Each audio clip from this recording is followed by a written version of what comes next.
की अपना DI 3 marks का पूछा जा रहा है, तो आप लोगों को 3 मार्क्स इसको छोड़ना नहीं है। ये 3 मार्क्स को आपको पूरा हाथ में अपने रखना है, क्योंकि यहाँ पास डीआई आपसे बहुत सिंपल पूछा जाता है।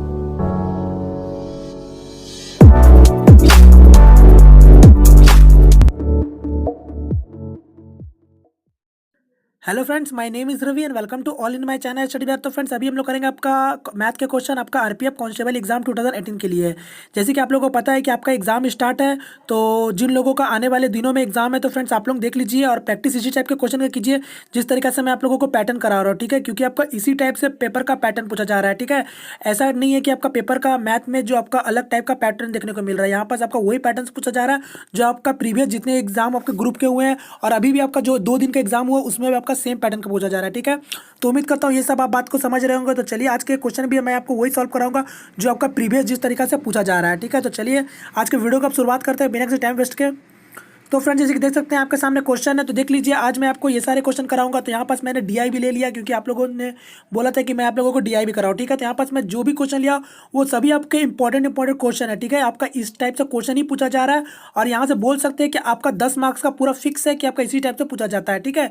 तो आप लोगों को भी इसी तरीके से प्रैक्टिस करना है। तो चलिए आज के क्वेश्चन को आप शुरुआत करते सॉल्व करना। तो यहाँ देखिए आपसे फर्स्ट क्वेश्चन में क्या बोला गया। तो देखिए ये डीआई को हम लोग जानते हैं फ्रेंड्स कि अपना डीआई 3 मार्क्स का पूछा जा रहा है, तो आप लोगों को 3 मार्क्स इसको छोड़ना नहीं है। ये 3 मार्क्स को आपको पूरा हाथ में अपने रखना है, क्योंकि यहाँ पास डीआई आपसे बहुत सिंपल पूछा जाता है, सिर्फ आपको समझना है और सॉल्व करना है, ठीक है। तो यहाँ पास अब इस डीआई को देखेंगे तो क्या बोला गया आपसे, देखिए नीचे दिए गए बार ग्राफ 3 कंपनियां XYZ द्वारा वर्ष 2001 से लेकर 2005 में पेपर उत्पादन के आंकड़े हजारों में दर्शाता है। तो क्या बोला जा रहा है आपका नीचे दिया जो आपका बार ग्राफ जो दिख रहा है वो आपका 5 साल का आपका आपका समय दिया वर्ष दिया हुआ है, जिसमें आपका बोला जा रहा है कोई 3 कंपनी है, एक्स है कंपनी, वाई कंपनी और जेड कंपनी है, और ये लोग आपका पेपर उत्पादन कर रहा है, उसका आंकड़ा बता रहा है कितना उत्पादन कर रहा है। जैसे अगर मैं 2001 की बात करूं तो यहाँ पास एक्स कंपनी देखिए, एक्स कंपनी भी आपको यहाँ नीचे दिख रहा होगा, एक्स कंपनी आपका नीला में दिख रहा है और जो वाई कंपनी है आपका लाल में दिख रहा है और जो आपका जेड कंपनी है आपका हरा में दिख रहा है, ठीक है। तो यहाँ पर 2001 में एक्स कंपनी कितना उत्पादन कर रहा है तो यहाँ आपको दिख रहा होगा 45 दिख रहा होगा, और यहाँ जो आपका वाई कंपनी है वो आपका 50 दिख रहा है और जो आपका जेड कंपनी है वो आपका 53 है, ठीक है। तो यहाँ पर जो आंकड़ा है वो आपका 1000 में है, तो इस चीज़ को भी देखिएगा। तो अब देखिए 2002 में भी उसी तरीका से एक्स कंपनी 51 है, वाई कंपनी आपका 56 है और जेड कंपनी आपका 59 है, ठीक है। तो इसी तरीके से आपका 5 वर्षों का वो तीनों कंपनी का उत्पादन दे दिया। तो उम्मीद करता हूँ ये आप लोगों को समझ आ गया होगा डीआई। अब चलिए इसका क्वेश्चन को सॉल्व करते हैं। तो यहाँ पर क्वेश्चन में क्या बोला गया आपसे, 5 वर्षों में किसी कंपनी का औसत उत्पादन सबसे कम था। तो अब पूछा जा रहा है कि आपका 5 वर्षों में किस कंपनी का आपका औसत उत्पादन सबसे कम था। तो यहाँ पर देखिए आपका कौन कौन कंपनी है, तो एक आपका एक्स कंपनी है, एक आपका वाई कंपनी, एक आपका जेड कंपनी है, ठीक है। तो यहाँ पर पूछा आपसे किस कंपनी का औसत 5 वर्ष में सबसे कम है, तो यहाँ पास हम लोग सबका औसत निकाल लेंगे। तो एक्स कंपनी का औसत कैसे निकालेंगे, मैं एक तो दिखाता हूँ आपको। तो देखिए एक्स कंपनी में 2001 में कितना उसका उत्पादन हुआ था, तो आपका 45 हुआ था, ठीक है। फिर यहाँ आपका वाई 2002 में देखिए एक्स कंपनी का तो आपका 51 हुआ है। फिर आपका 3 में देखिए ये आपका 48 हुआ है एक्स का, ठीक है, उत्पादन। फिर 2004 में देखिए ये आपका 57 हुआ है और यहाँ पर 2005 में देखिए तो ये आपका 54 हुआ है। अब इसका पूरा जोड़ लीजिए कितना हो गया, 5 1 6 और 8 14, 14 7 कितना हो गया 21, और 21 और 4 25, 25 का 5 2 कैरी, 5 5 10 तो 12 हो गया। मैंने जो कैरी को जोड़ लिया 12 4 16, 16 5 21, 21 4 25, यानी कितना आ गया मेरा पूरा 5 साल का उत्पादन, तो 255 आया। अब इसको औसत बोला तो यानी 5 से इसको भाग दे देंगे तो कितना हो जाएगा मेरा 51, यानी मेरा 51 हो गया। और ये मेरा आंकड़ा 1000 में है तो यानी मेरा 51,000 है। तो यहाँ पास फर्क नहीं पड़ता है क्योंकि सभी का मैं 51 लेके ही चलूंगा, जितना भी रहेगा हज़ारों को, अभी मेरे 1000 को हटा दे रहा हूँ। तो यहाँ पास कितना हो गया एक्स का आपका औसत, तो 51 हो गया। अब उसी तरीके से वाई का भी निकाल लीजिए। तो वाई का यहाँ पास कितना है, तो यहाँ पास मैं आपको डायरेक्ट जोड़ ले रहा हूँ, ठीक है। तो यहाँ देखिए 2001 में 0 दिख रहा है और यहाँ 6 6 3 9 9 2 11 11 9 20, 2 आपका कैरी है, 5 2 7 हो गया, 7 6 13 हो गया, 13 5 18 हो गया, 18 5 23 और 23 और 5 कितना हो जाएगा, ये आपका 28 हो जाएगा, यानी क्या 228 मतलब 280 हो गया। अब इसका औसत निकाल लीजिए 5 से भाग देके, तो ये कितना हो जाएगा आपका, यहाँ से हो जाएगा आपका ये 40 और 40 और 50 और 50 से कितना हो जाएगा आपका 6 5 30, यानी मेरा ये हो जाएगा 56, ठीक है। तो यहाँ हो गया 56। अब जेड का भी निकाल लेते हैं। तो यहाँ पर 3 9 3 12 12 6 18 18 5 23 और 23 और 2 25, 25 का 5 लिख लीजिए, 2 आपका कैरी है, 6 2 8 और 8 6 14, 14 5 19, 19 5 कितना हो जाएगा 24 और 24 5 29। तो क्या हो गया, सबसे 29 हो गया। तो अब देखिए यहाँ आपका कितना गया, आपका 295 हो गया, 5 से भाग दे दीजिए तो कितना हो जाएगा, ये मेरा 5 और ये 9, यानी आपका 59 आ गया। ठीक है, तो यहाँ पास आ गया मेरा। अब देखिए आपका सबसे औसत कम किसका दिख रहा है, तो सबसे औसत आपको कम दिख रहा होगा एक्स का, जिसको आपका क्या है 51 है। तो यहाँ पर मेरा आंसर क्या हो जाता है, तो एक एक्स हो गया, एक्स कंपनी का सबसे औसत कम है। तो अब यहाँ पर देख लीजिए आपका एक्स कंपनी का औसत आंसर मेरा क्या, तो एक्स का ही है, और जिसका मेरा औसत कम था। ठीक है, तो यहाँ पास आप तीनों कंपनी का जोड़ भी करते हैं तो आपको औसत जो आपका 5 वर्ष से 5 से ही डिवाइड करना होता है। तो यहाँ पास आप सबसे जिसका कम देखते हैं आप उसको भी यहाँ पास मार्क कर सकते थे। ठीक है फ्रेंड्स, तो उम्मीद करता हूँ ये आप लोगों को समझ आया होगा। और इसी तरीके से आपको डीआई सॉल्व करना होता है। ठीक है, कभी आपका शिफ्ट में ये आपका इस तरीके से डीआई दे दे रहा है, कभी आपका कुछ ग्राफ टाइप से आपको डीआई दे रहा है। ठीक है, मैंने आप लोगों को पीडीएफ दे दिया, आप लोगों ने अगर सॉल्व किया होगा तो आप लोगों को पता होगा। ठीक है, तो यही टाइप से आपको डीआई पूछा जा रहा है। ठीक है, ज़्यादा हार्ड नहीं है, एकदम सिंपल सा है, आप इसमें इजिली 3 मार्क्स ले सकते हैं। अब बाद बाकी जो मैं आपको बताया, आपका मैथ का पेपर थोड़ा कैलकुलेटिव आ रहा है, जैसे कि मैंने आपको दिखा दिया कि इस तरीके से आपको जोड़ना है और जल्दी जल्दी सॉल्व करना है। ठीक है, तो ये सब चीज़ में आपको समय नहीं गंवाना है। चलिए नेक्स्ट क्वेश्चन की ओर बढ़ते हैं अब। तो नेक्स्ट क्वेश्चन फिर से मैंने डीआई से लिया है, जो आपका पूछा गया था। तो अब देखिए इसमें क्या बोला, ये चीज क्या क्वेश्चन बोला आपका, वर्ष 2001 में कंपनी जेड का उत्पादन और 2002 में कंपनी वाई का उत्पादन के मध्य अंतर हजार में कितना है। तो अब देखिए क्या पूछ रहा है आपका, जेड कंपनी का 2001 में उत्पादन, तो यहाँ जेड कंपनी देखेंगे 2001 में, तो 2001 में मेरा जेड कंपनी कितना उत्पादन कर रहा है। तो यहाँ देखिए आपका आपका हरा रंग का जेड है, तो यहाँ पर देखिए 53 दिख रहा होगा 2001 में, तो यानी मेरा जेड कितना उत्पादन कर रहा है 2001 में, तो आपका 53 कर रहा है।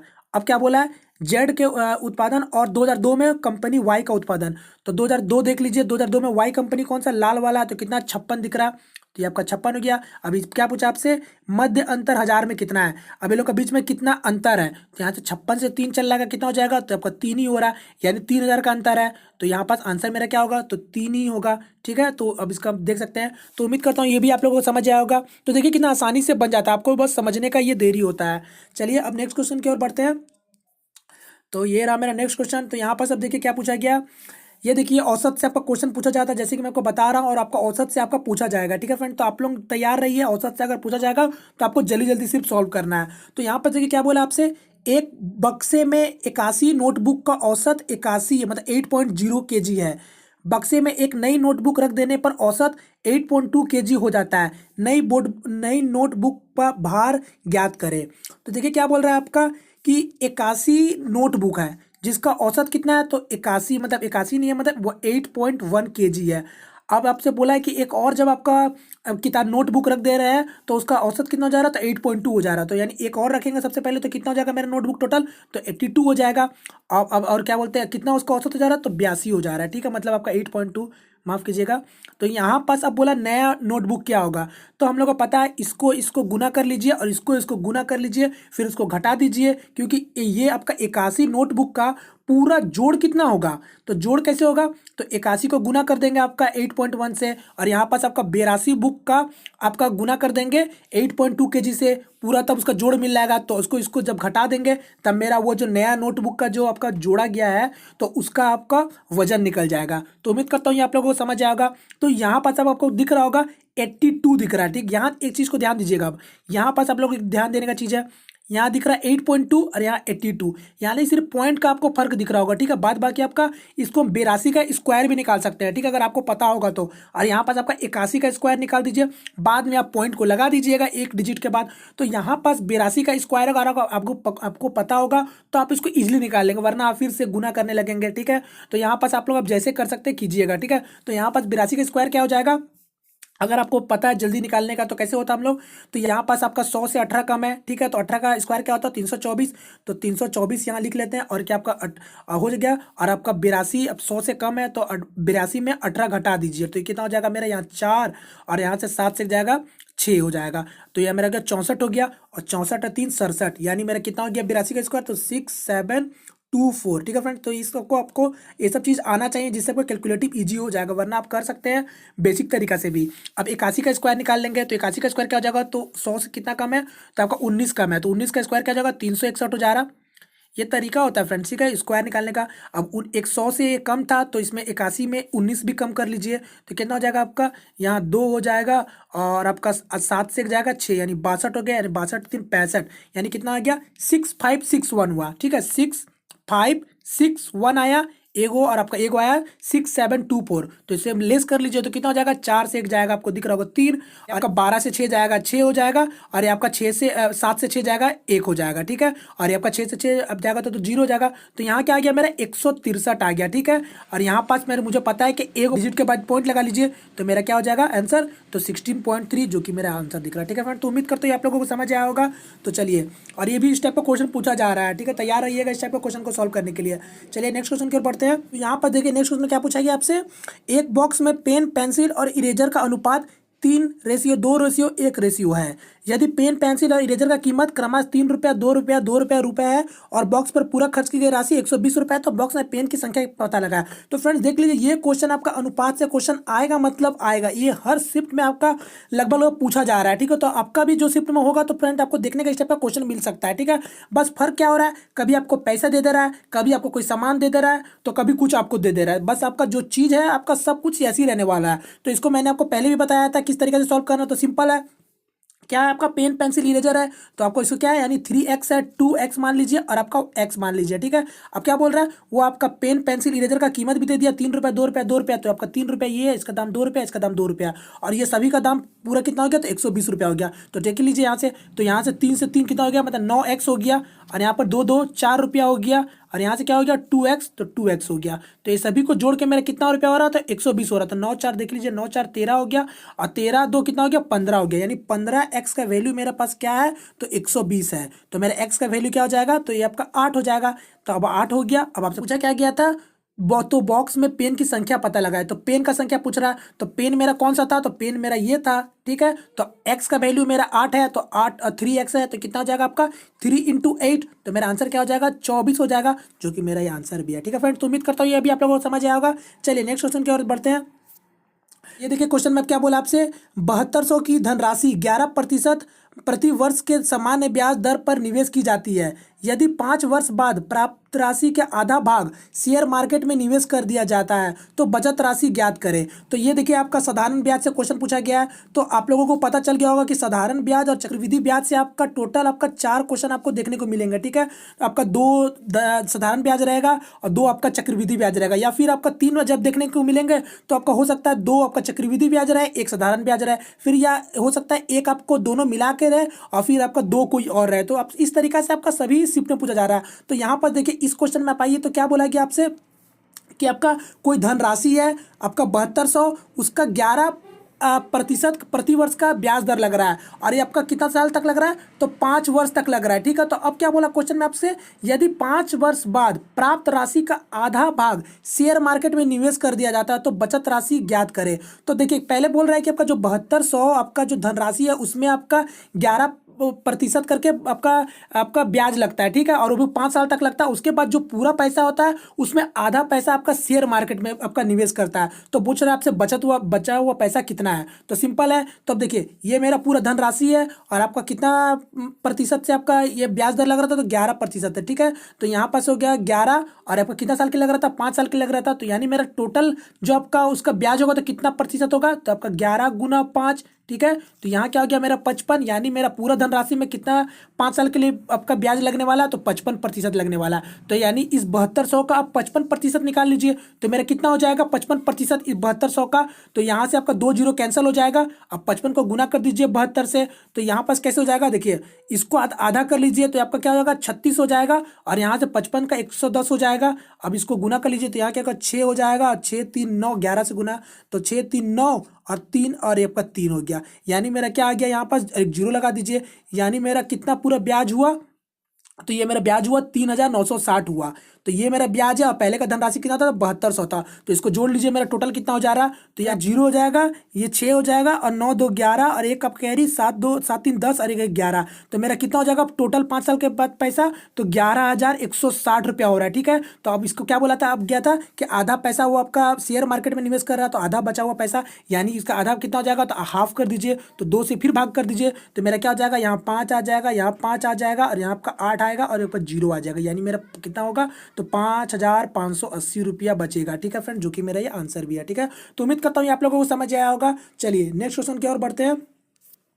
तो ये रहा नेक्स्ट क्वेश्चन। तो यहाँ पर देख लीजिए अब क्या बोला गया आपसे, मार्टिन अपने वेतन का 13% दृष्टि दोष के लिए संस्था को 12% अनाथालय को 14% शारीरिक रूप से अक्षम लोगों के लिए संस्था को और 16% चिकित्सीय सहायता के लिए संस्था को दान करता है। यदि वह अपने वेतन की बची हुई राशि 18,225 को अपने मानसिक खर्च के लिए बैंक में जमा करता है तो दृष्टि दोष के लिए संस्था को देने की गई राशि ज्ञात करें। तो फ्रेंड्स देखिए क्वेश्चन में क्या बोला है कि कोई एक मार्टिन है जो कि आपका 13% आपका खर्चा कर रहा है दृष्टि दोष संस्था के लिए, 12% आपका अनाथालय को दे रहा है, 14% दे रहा है किसको, शारीरिक रूप से सक्षम लोगों के लिए, अक्षम लोगों के लिए मतलब, और फिर आपका 16% किसको दे रहा है, तो आपका चिकित्सा सहायता के लिए संस्था को दे रहा है। ठीक है, तो यहाँ पर देखिए और क्या बोला है, उसको बचा कितना उसके बाद, तो आपको उसका 18,225 बचा हुआ रुपया है। ठीक है, तो आपसे पूछा क्या है, दृष्टि दोष के लिए संस्था को दान की गई राशि ज्ञात करें। तो यहाँ पूछ रहा है आपको दृष्टि दोष के लिए संस्था को कितना दिया था। तो यहाँ पर पहले देखिए कितना पैसा वो कुल खर्चा कर दे रहा, तो यहाँ पर यही % आपका खर्चा कर रहा है ना, तो इसको जोड़िए कितना खर्चा कर रहा है, तो 3 2 5 5 4 9 और 9 6 15 15 हो गया, एक कैरी 3 4 5, यानी आपका 55% पैसा तो आपका खर्च कर दे रहा है। तो अब बात को समझिएगा, 55 जब आपका खर्च कर दे रहा है तो बचा हुआ कितना पैसा उसके पास, तो 45% ही पैसा उसका बचेगा, कोई एक धनराशि जो जितना वो आपका कमा रहा होगा। तो अब उसको क्या बोल रहा है, 18,225 रुपया वो आपका अब मासिक खर्च के लिए बैंक में जमा करता है, तो बचा हुआ पैसे ही बैंक को में खर्चा कर रहा होगा, मतलब आपका जमा कर रहा होगा। तो यहाँ पास मेरा क्या बोल सकते हैं, जो मेरा 45% है वो किसके बराबर है, तो वो आपका 18,225 के बराबर है। ठीक है, अब आपसे पूछा क्या था, दृष्टि दोष संस्था को कितना दिया था, तो यहाँ पर दृष्टि दोष में कितना खर्चा कर रहा था, तो देखिए मार्टिन अपने वेतन का 13% दृष्टि दोष को दे रहा था। तो यहाँ पास क्या होगा, तो ये मेरा 45% का वैल्यू यहाँ पर, एक मिनट माफ कीजिएगा, यहाँ आपका 45 हो गया और यहाँ पर क्या हो जाएगा, तो आपको 13% का वैल्यू निकालना है। तो यहाँ पर आप इसको सॉल्व कर लीजिए, जब आप इसको सॉल्व करेंगे तो आपका क्या आ जाएगा इसका आंसर, तो 5265। ठीक है फ्रेंड, तो उम्मीद करता हूँ ये आप लोग इसको सॉल्व कर लेंगे। तो इसको ऐसे करना था, सिंपल सा। ठीक है, तो चलिए हम नेक्स्ट क्वेश्चन की ओर बढ़ते हैं। तो ये रहा मेरा नेक्स्ट क्वेश्चन। तो यहाँ पर देखिए क्या बोला आपसे, एक फर्श की लंबाई इसकी चौड़ाई का 125% है। यदि फर्श का क्षेत्रफल 20 मीटर स्क्वायर है, फर्श की लंबाई और चौड़ाई का योग क्या होगा। तो फ्रेंड्स देखिए, जैसे कि आपको बताया मैंने, मेंसुरेशन से आपका क्वेश्चन पूछा जा रहा है, तो आपका देख लीजिए इस टाइप से क्वेश्चन पूछा जाता है। ठीक है, तो यहाँ पर देखिए क्या बोला आपका, एक फर्श है जिसका लंबाई और चौड़ाई कितना बोला है, क्या लंबाई इसकी चौड़ाई का 125% है। देखिए यहाँ पर बात को समझिएगा, क्या बोला आपके, कोई फर्श का लंबाई जो है चौड़ाई का 125% है। अगर मान लीजिए, यानी आपका जो ब्रेथ बोल रहा है, चौड़ाई जिसको बोल रहा है, तो वो आपका ब्रेथ कितना होगा, तो ब्रेथ आपका मान के चलिए, ब्रेथ आपका अगर 100 है तो आप उसका लेंथ कितना होगा, तो यानी आपका जो लंबाई, तो उसका बोले 125%, मतलब कितना होगा 125, यानी उसका 125% क्या होगा, तो 125 होगा। अब आप बात को समझ गए। तो यहाँ पास आपका ब्रेथ आ गया और लेंथ आ गया। ठीक है, अब ये दोनों का आप रेशियो निकाल लीजिए। तो यहाँ पर 25 से 4 बार में भाग दे दीजिए, 25 में 5 बार में भाग दे दीजिए, यानी आपका अब इसका रेशियो बीच में क्या आ गया, चौड़ाई और लंबाई के बीच में, तो 4:5 आ गया। ठीक है, अब क्या बोला, यदि फर्श का क्षेत्रफल 20 मीटर स्क्वायर है, तो आपको फर्श का लंबाई और चौड़ाई का योग क्या है। तो यहाँ पास मेरा फर्श का क्षेत्रफल दे दिया है, यानी जो मेरा ब्रेथ होगा क्या होगा, तो वो तो मेरा 4x होगा, या और जो लंबाई होगा क्या होगा आपका 5x होगा। तो यहाँ पास क्या बोल दिया, आपका क्षेत्रफल 20 मीटर स्क्वायर है, यानी क्या होगा 4x × 5x इक्वल टू क्या हो जाएगा, तो आपका 20 हो जाएगा। तो 5 चौके 20 हो जा रहा है, यानी आपका 20x² इक्वल टू 20।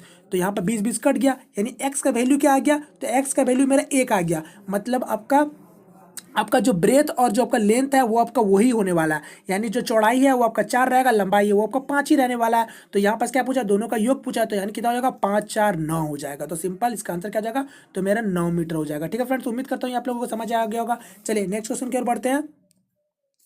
तो ये रहा नेक्स्ट क्वेश्चन। तो यहाँ पर जब देखिए क्या बोला आपसे, एक दुकानदार को अपने उत्पाद ₹1254 में बेचने पर 14% का लाभ होता है। वह राशि ज्ञात करें जो उत्पाद का लागत मूल्य के आधे के समान होगी। तो फ्रेंड्स देखिए, प्रॉफिट लॉस से आपका क्वेश्चन आप लोगों को पूछा जा रहा है, ये भी आप लोगों को पता होगा। यहाँ से आपका 3 से 4 क्वेश्चन आपको देखने को मिलेंगे। ठीक है, तो यहाँ का भी मार्क्स आपको छोड़ना नहीं है, इसको आराम से करना, इजी पूछ रहा है, बस थोड़ा सा कैलकुलेटिव आपको देखने को मिल सकता है। तो यहाँ पर देखिए क्या बोला आपका क्वेश्चन में, कि 1254 में जब वो बेचता है तो उसको 14% लाभ होता है। तो वो राशि ज्ञात करें जो उत्पाद का लागत मूल्य का आधा समान होगी। तो सबसे पहले तो आप इसका लागत मूल्य निकालिए, मतलब क्या उसका पूरा सीपी होगा। तो यहाँ पर सीपी कैसे निकालेंगे, तो आपका 1254 में बेच रहा था, यानी आपका एसपी हो गया, गुना क्या 100, और आपका भागा किससे देंगे, तो आपका कितना लाभ हो रहा था, तो आपका 14% लाभ हो रहा था, यानी आपका 100 प्लस प्रॉफिट होता है, मतलब प्लस फॉर्मूला में क्या होता है, सी क्या बोलते हैं, एसपी × 100 भाग किसे देते हैं, क्या बोलते हैं आपका 100 प्लस प्रॉफिट, अगर लॉस रहता है तो 100 माइनस लॉस, तो यहाँ पास क्या हो जाएगा, तो ये आपका 114 हो जाएगा। ठीक है, तो अब ये 114 आया तो मेरा ये क्या निकला, ये मेरा आया क्या, लागत मूल्य आया। ठीक है, ये मेरा लागत आया। अब आपसे पूछा क्या है, वो राशि ज्ञात करें जो उत्पाद का लागत मूल्य के आधे के समान होगी। मतलब वो राशि फाइंड कीजिए जो आपका लागत मूल्य का आधा समान होगा। तो आधा किसका मतलब हो गया, आधा क्या होगा, तो आधा मतलब क्या होगा, 1/, मतलब उसको हाफ कर दीजिए। तो मैं यहाँ क्या कर रहा हूँ, सीधा सीधा यहाँ 2 से इसको डिवाइड कर दे रहा हूँ। ठीक है, तो अब इसको आप सॉल्व कर लीजिए। तो यहाँ देखिए 2 से आपको काटेंगे तो क्या 50 हो जा रहा है, मैं इसको सॉल्व कर दे रहा हूँ। ठीक है, तो यहाँ 50 हो गया और यहाँ पर 114 है, इसको जब 2 से काटेंगे तो क्या हो रहा है आपका, तो 57 हो रहा है और ये आपका हो जाएगा 25 हो जाएगा। ठीक है, आप 57 को इससे आपका भाग दे दीजिए तो कितना हो जाएगा आपका, ये 2 बार में हो जाएगा और ये आपका हो जाएगा आपका 2 बार में हो जाएगा। तो मेरा क्या हो जाएगा, यानी 25 गुना 22 हो जा रहा है। ठीक है, अब 25 को 22 से गुना कर लीजिए। तो यहाँ जब 25 को 22 से गुना करेंगे तो आंसर आएगा 550 आएगा। ठीक है फ्रेंड्स, तो यहाँ पर इसका आंसर क्या होता है, ये वाला आंसर नहीं है। ठीक है, तो इसका आंसर क्या होगा, तो 550 होगा। ठीक है फ्रेंड्स, तो उम्मीद करता हूँ ये आप लोगों को समझ आया होगा और इस टाइप से आपका क्वेश्चन पूछा जा रहा है, मतलब पूछा जा रहा है। ठीक है, तो आप लोगों को पूरा प्रैक्टिस होना चाहिए किस तरीके से सॉल्व करना है, बस आपको जल्दी जल्दी कैलकुलेशन करना है। ठीक है फ्रेंड, तो इस चीज़ का ध्यान रखिएगा। चलिए नेक्स्ट क्वेश्चन की ओर बढ़ते हैं। तो ये देखिए आपका लास्ट क्वेश्चन, तो यहाँ पास मैंने फिर से आपका डीआई लिया है। ठीक है, तो अब देखिए इस डीआई में आपका क्या बोला, तो इसको समझते हैं। तो यहाँ पास आपको क्या डायरेक्ट बोल दिया, क्वेश्चन कहते क्वेश्चन में नहीं, मतलब का डिटेल्स में क्या बोला इसके बारे, कि आपका कुल व्यय 100% है जो कि आपका 60,000 है। ठीक है, यानी जो आपको डीआई दिख रहा होगा वो आपका क्या दिख रहा है, आपका 100% है। जो आपका कुल व्यय है, मतलब जो आपका खर्च हो रहा है वो आपको इस तरीका से हो रहा है, जिसमें पूरा खर्च कितना हो रहा है, तो 60,000 का पूरा खर्च हो रहा है। ठीक है, अब आपसे क्वेश्चन पूछिए, जैसे कि अब मैं आपको क्वेश्चन पढ़ के बताऊंगा कि अब किस टाइप से बोला है। तो यहाँ पर ये क्वेश्चन में क्या बोला है आपका, किराया आर, शैक्षणिक शुल्क ई, यातायात टी को मिलाकर इन पर किए गए व्यय का राशि ज्ञात करें। तो अब देखिए यहाँ पर जो मेरा ग्राफ दिख रहा था, आपका क्या बोला था, टोटल जो व्यय है वो आपका 100% में कितना खर्च हो रहा था, तो 60,000 हो रहा था। तो यहाँ पर देखिए आप लोगों को दिख रहा होगा, transport, food, investment, shopping, house hold, education fees, rent, और सभी का आपका यहाँ पास अगल बगल में लिख भी दिया होगा, देखिए TFISHER। ठीक है, और यहाँ पास आपका परसेंट भी दे दिया है कि कौन कितना परसेंट है। तो जैसे कि अगर मैं बात करूँ ट्रांसपोर्ट में सबसे पहले, तो ट्रांसपोर्ट का कितना परसेंट है, तो देखिए ट्रांसपोर्ट का आपको दिख रहा होगा ये 15% है, दिख रहा होगा यहाँ पास लिखा हुआ छोटा सा आपका। और एफ जो है आपका फूड है वो आपका क्या है, तो आपका 13% इसमें खर्चा हो रहा है। और जो आई है इन्वेस्टमेंट, वो आपका 12% खर्चा हो रहा है। तो अब आपसे अब समझ गए होंगे, तो इसी तरीके से सारा कुछ है। अब आपसे क्वेश्चन में क्या बोला गया था कि किराया आर, ई और टी को मिलाकर कितना खर्च किया गया है। तो आर क्या था आपका, तो आर से मेरा रेंट हो रहा था, तो रेंट मेरा यहाँ है, तो रेंट कितना हो गया, 14% हो गया। और ई कितना हो गया मेरा, तो ई से आपका क्या हो रहा था, तो एडुकेशन फीस हो रहा था, यहाँ देख लीजिए एडुकेशन फीस। और एडुकेशन फीस कितना है, यानी ये मेरा देख लीजिए एडुकेशन फीस आपको दिख रहा होगा 19% हो रहा है, तो 19 हो गया। और टी क्या है, यातायात का, तो यातायात अब देखेंगे तो मेरा टी है आपका 15%, यानी जो आपका ट्रांसपोर्ट है। ठीक है, तो ये हमने 15 हो गया। अब इतना प्रतिशत आपका खर्चा हो रहा है पूरा व्यय में। ठीक है, तो उसको जोड़ लीजिए, 9 4 13, 13 5, 13 5 हो गया 18 हो गया। ठीक है, और आपका एक कैरी और 3 1 4, यानी आपका 48% आपका मतलब आपका वैल्यू पूछा 48% का। ठीक है, तो आपका टोटल 100% कितना था, तो आपका 60,000 था, तो 48% निकाल लीजिए। तो बस इसको अगर डायरेक्ट 2 जीरो तो आपका कैंसिल हो जाएगा। ठीक है, तो यही ना होगा, 2 जीरो कैंसिल होने के बाद आपको इससे बस गुना कर लेना है यहाँ पास आपका। अब यहाँ से गुना कर लीजिए, कितना हो जा रहा है आपका, 6 8 जगह आपका 6 48 हो गया। और आपका 4 कैरी और 6 चक्का 24 और 24 4 28 हो गया। तो बस यहाँ 28 और यहाँ पर 2 जीरो लगा लीजिए, तो कितना हो रहा है मेरा ये 28,800, जो कि ये हमारा आंसर भी होता है ऑप्शन नंबर डी। ठीक है फ्रेंड, तो उम्मीद करता हूँ आप लोगों को समझ आया होगा। तो फ्रेंड इस टाइप के क्वेश्चन आपका एग्जाम में पूछे जा रहे हैं, तो आप लोगों को भी इस टाइप के क्वेश्चन की प्रैक्टिस करनी चाहिए। ठीक है, तो उम्मीद करता हूँ फ्रेंड्स आपको आज का वीडियो पसंद आया। अगर पसंद आया तो प्लीज़ वीडियो को लाइक करके अपना सपोर्ट जरूर दिखाएं। और यदि आप हमारे चैनल में पहली दफा है तो चैनल को प्लीज़ सब्सक्राइब भी कर लीजिए, ताकि आगे आने वाले समय में आपकी हेल्प कर सकूँ। ठीक है फ्रेंड्स, तो मिलते हैं फिर किसी नेक्स्ट वीडियो में, तब तक के लिए जय हिंद, जय भारत।